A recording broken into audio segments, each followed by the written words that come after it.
right, you're in the right spot. Stay right there. Skipper's on his way out here, and hopefully he knows his done.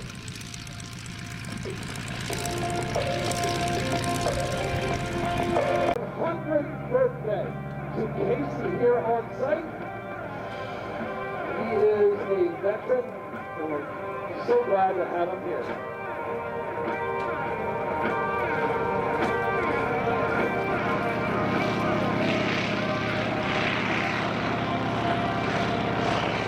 And on the takeoff roll right now is Skipper, right out of the Atlanta area.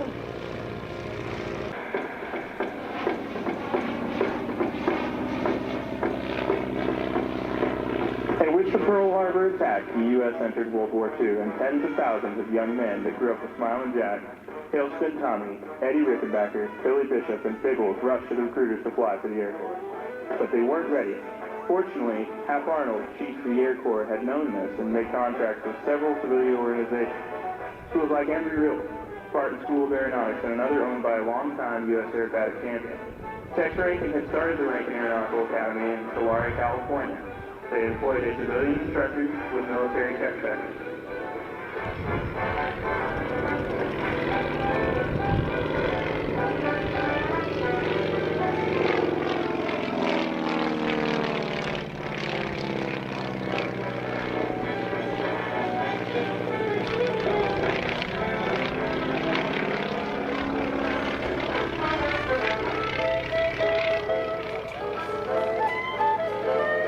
Over 10,000 students went through primary flight training there, including Dick Ballin, America's ace of aces, with 40 kills, and the man who would become Sergeant Joe Friday, Cadet Jack Webb. Unfortunately, Webb washed out in Class 44D.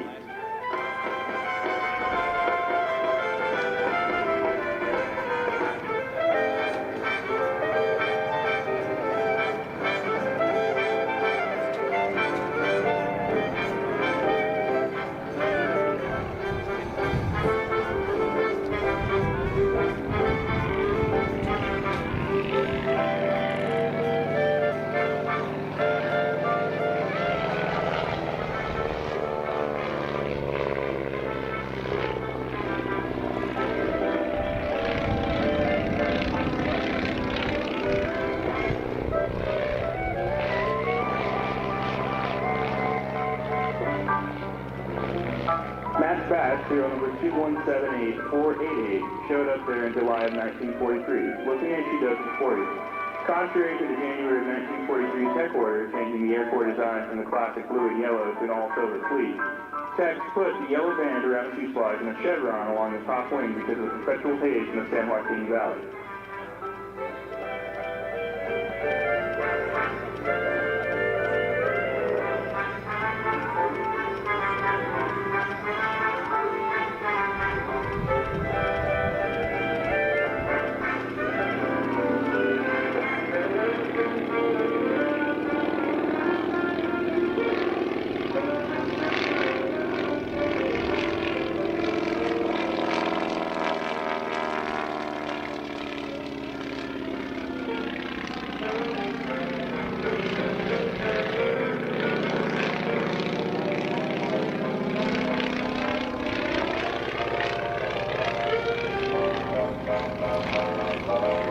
Stearman was the standard training aircraft for the Army Air Corps and the Navy during World War II. There were a few other types given the PT, primary trainer designation, but none came close to the number installed by the Stearman. Over 10,600 airframes were built by Stearman Aircraft and Boeing for most Allied nations. The Army Air Corps, U.S. Navy, and British Commonwealth all utilized the Stearman as various parts of their training curriculum. Powered by either a 220 horsepower Continental, a 225 horsepower Lycoming, or a 300 horsepower Jacobs, it had various different service designations.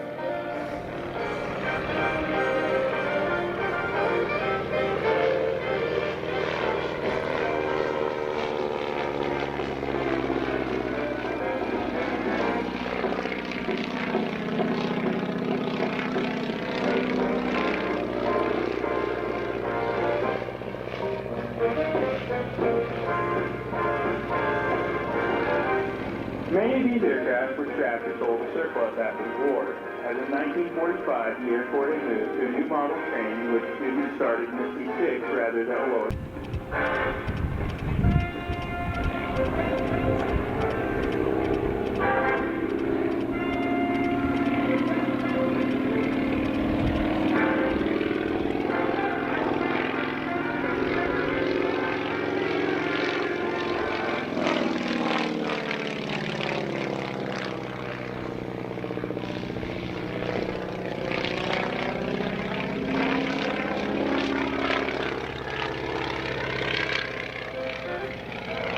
The student or cadet back then would have gone through primary flight training in this model. Well, the Stearman wouldn't do much. What she did do, she did well.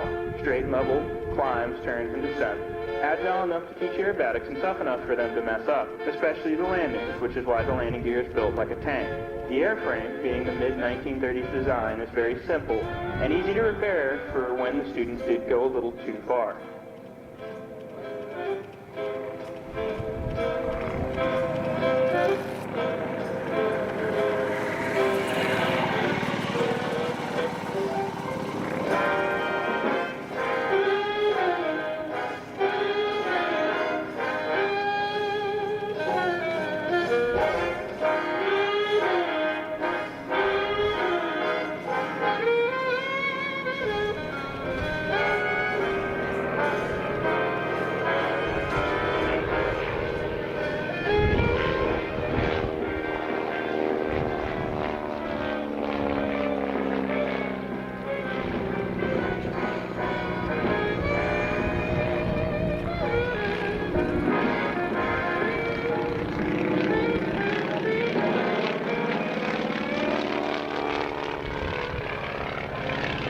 After the war, MASSAT was never registered as a private aircraft in the U.S., but instead was sent to the Philippines to help reconstitute their Air Force after the losses incurred by the Japanese. There she stayed until sold off to a Filipino civilian in 1995 when she was taken apart. Eventually, my family found her in 2017, having made her way back to the United States.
The cadets, besides being taught the basic straight level flight, climbs, turns, and descents, were also taught formation flying, cross-country navigation, night flying, and the aerobatics completion courses.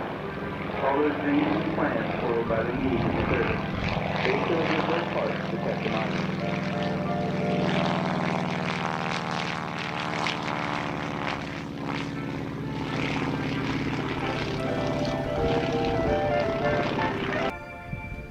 Skipper's coming in right now, and you might get a big old wave from Skipper out there on the line.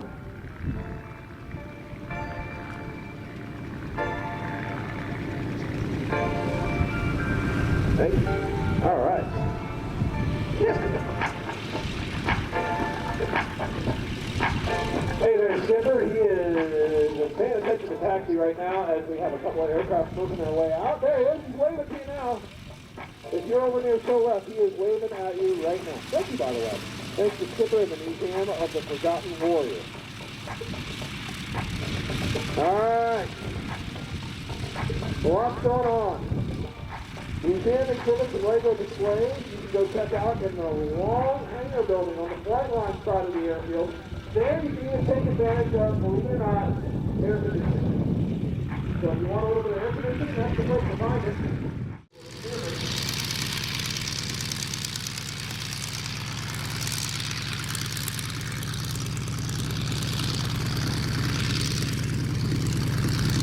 You see a common theme here.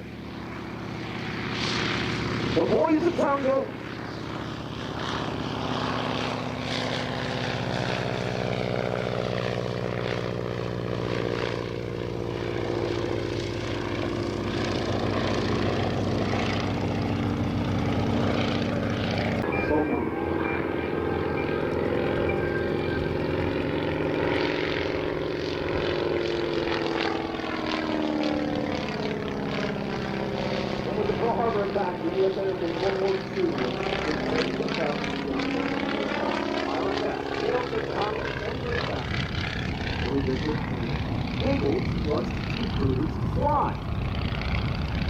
The Air Corps wasn't ready.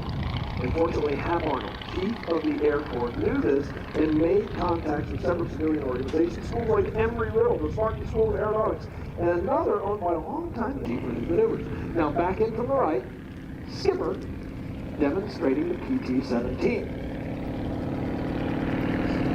The Stearman was the standard training aircraft for the Army Air Corps and the Navy during World War II.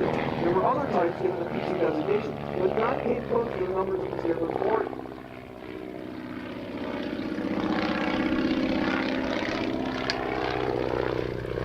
Over 10,600 aircraft were built by civil aircraft after 1934. It was then Boeing.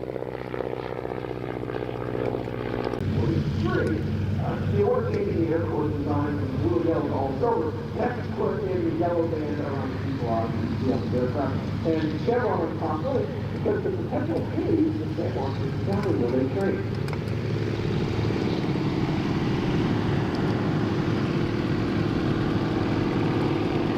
The cricket was the largest gap to where it's walked out.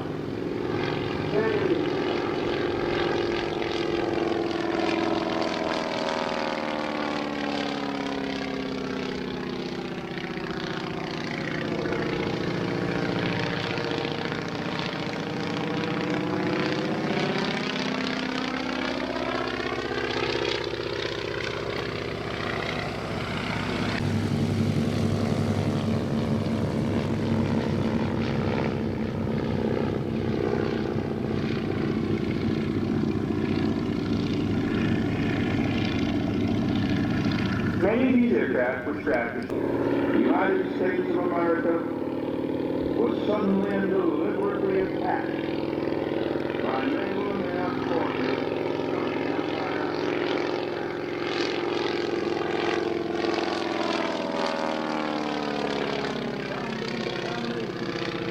Our people. After the war, MassBat was never registered as a private aircraft in the U.S., but instead was sent to the Philippines to help reconstitute their force after the losses incurred by the Japanese. The sole officer Philippines stood in 1995 when he was taken apart. Eventually, my family found her in 2017, having made her way back to the United States.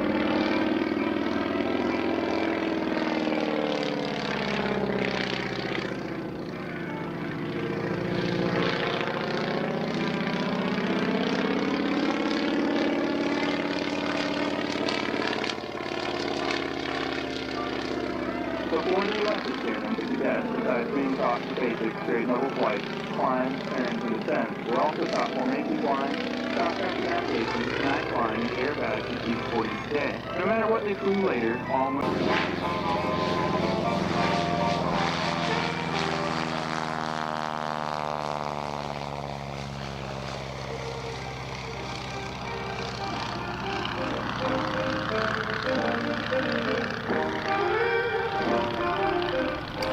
In the garage, and then Sunday they disassemble it and public show it out. It's like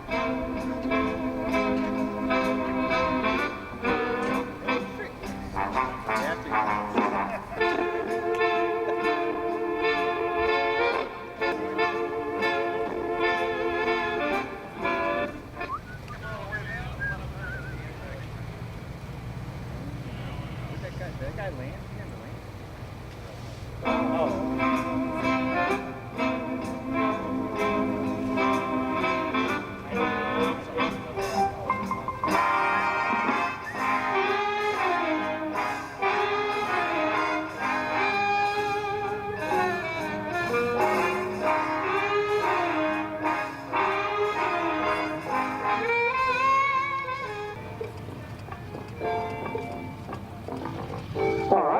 skipper back on the runway here.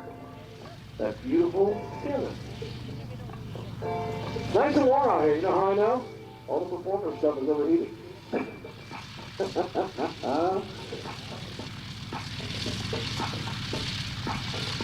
Now it's time to make some more noise. When I say noise, I mean... You got these guys over here that are Coming being all right. run. Skipper at the hands of These guys come in to the side. This was a PT or primary trainer aircraft. The only speed setting that only does something at one speed. It takes off about 90 miles an hour, and lands about 90 miles an hour. Falls about 90 miles an hour. You get the drift? You're good. Infamy. The United States of America was suddenly and deliberately attacked by naval and air forces of the Empire of Japan. With confidence in our armed forces, with the unbounding determination of our people, we will gain the inevitable triumph, so help us God. And with the Pearl Harbor attack, the U.S. entered World War II, and tens of thousands of young men that grew up with Smilin' Jack, Tailspin Tommy, Eddie Rickenbacker, Billy Bishop, and Biggles rushed to the recruiters to fly for the Air Force. But they weren't ready. Fortunately, Hap Arnold, chief of the Air Corps, had known this and made contracts with several civilian organizations. It was like Embry-Riddle, Spartan School of Aeronautics, and another owned by a longtime U.S. Aircraft camp. Tex Rankin had started the Rankin Aeronautical Academy in Tulare, California. They employed a civilian instructor with military tech sector.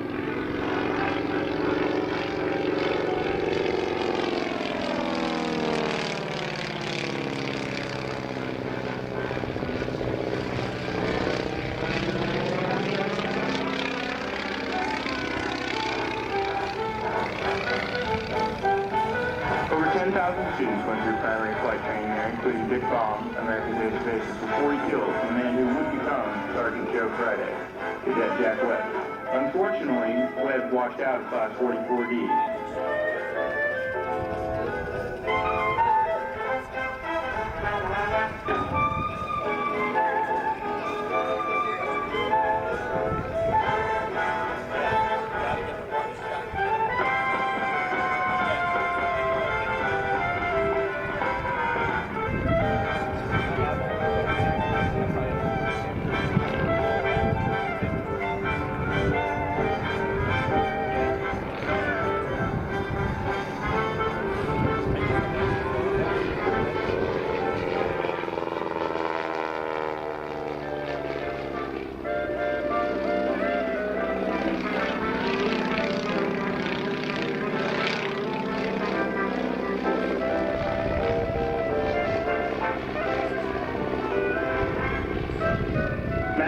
Serial number 2178488 showed up there in July of 1943, looking as she does before you. Contrary to the January of 1943 tech order changing the airport design from the classic blue and yellows and also the fleet, Tech put the yellow band around the fuselage and a chevron along the top wing because of the perpetual haze in the San Joaquin Valley.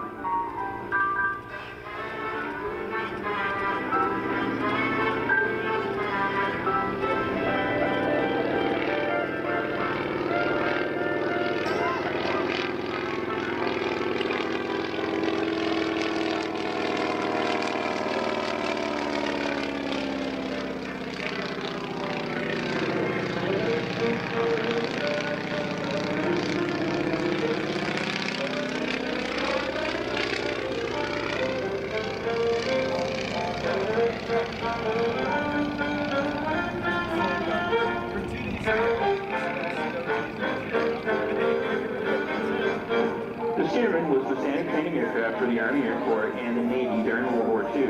There are a few other types given the PT, primary trainer designation, but none came close to the numbers saw by the Stearman.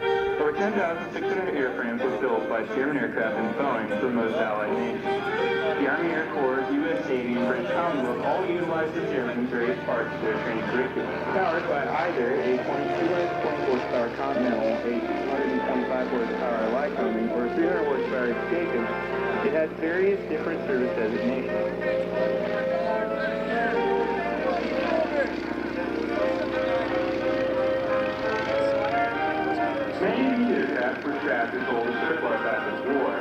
In 1945, the Air Force moved to a new model of training in which students started in the T-6 rather than a lower-powered airplane. The model found its home in several different aerial applications, and hundreds, if not thousands, were sold off to become crop dusters.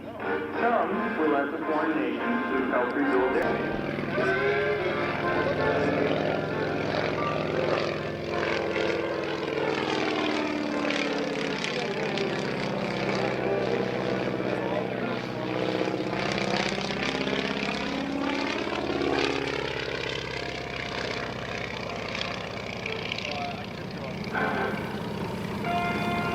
The student or cadet back then would have gone through primary flight training in this model. Well, the Stearman wouldn't do much. What she did do, she did well. Straight level, climbs, turns, and descents. Agile enough to teach aerobatics and tough enough for them to mess up, especially in landings.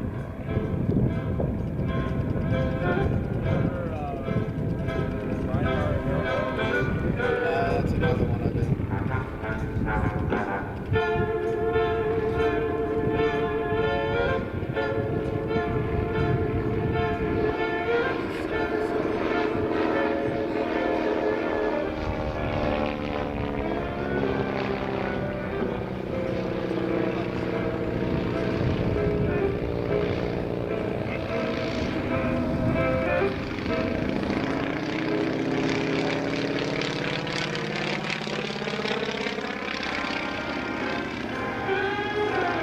After the war, that was never registered as a private aircraft in the U.S., but instead was sent to the Philippines to help reconstitute their Air Force after the losses incurred by the Japanese. So much stuff happened this year that hasn't happened before.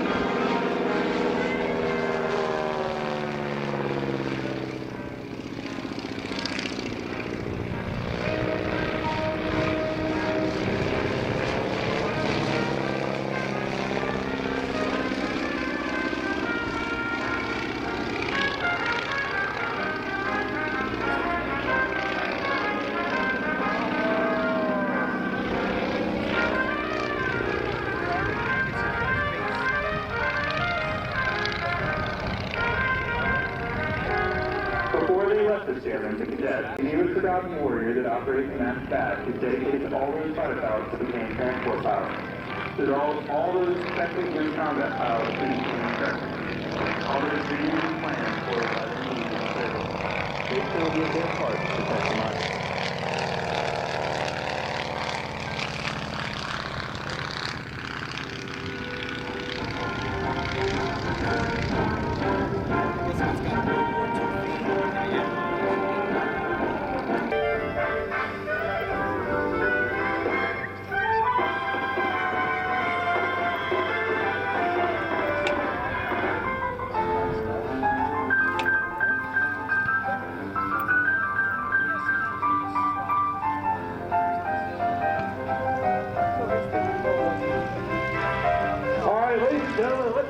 Skipper in the PT-17, the Stearman, the pilot maker, primary trainer that is, that's where the PT stood for. Alright, so we're heading in the right direction here, ladies and gentlemen. We're on time, we're doing what we got to do, and things are happening. Now kids, listen up, I told you I'd warn you this time. I got some great little airplanes. Remarkably, they look like one that's currently on the runway. Okay? So you can see me up here. There's a little snow fence area, this orange fence area, and I will ask another question. And then you've got, what, 3 or 4? 3 of these little airplanes. Cool little die-cast airplanes. Actually, they're not really die-cast. More like tin. You can hang them on your Christmas tree. Play with them. Do whatever you wish. Kind of cool. That being said, she's got 3 of those, and I am going to ask a trivia question. Kids, you ready? You don't listen at all. You heard this one. We just performed with an airplane on the runway. This particular airplane is a what? What is it called? A something, or better known as a S-man. That's about all I got for you. So there you go. So come on up and see Wendy in the blue shirt. If you can tell her what that airplane is that's going right by right now. Tell her what that airplane is. I see some running over here on my left. She's right down here at the edge of the field fence. You tell her what that airplane is. She will get you a prize. Up, Morgan's coming.